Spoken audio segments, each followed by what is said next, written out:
இங்கே பாருங்கள், இதில் ஒன்று நடுவில் தப்பி தவறி நிற்கிது. இத்தனை மட்டம் கிடக்குன்னு 1 2 3 4 5 6 7 8 9 10 11 12 13 14 15 16 17 18 19 20 21 22 23 24 25 26 27 மட்டம்.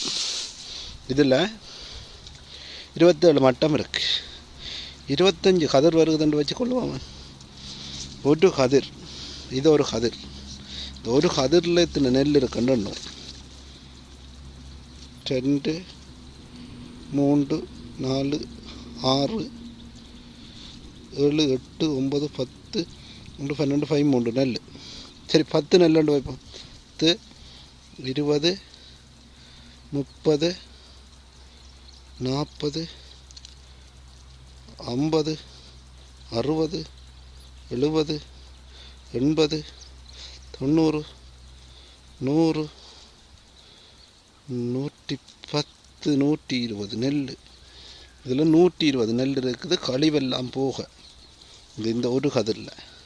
அப்போ சாதாரணமாக இந்த மரத்தில் ஒரு 25 கதிர் வருகுதுண்டா 100 நெல்லுண்டாலே 25 கதிரும் 2500 நெல்.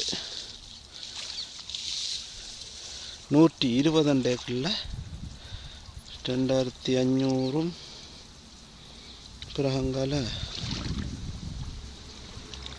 20 தர 25 500, கிட்டத்தட்ட 3000 நெல் மட்டும். ஒரு நெல்லிருந்து 3000 நெல் எடுக்கலாம். சரியாக செய்து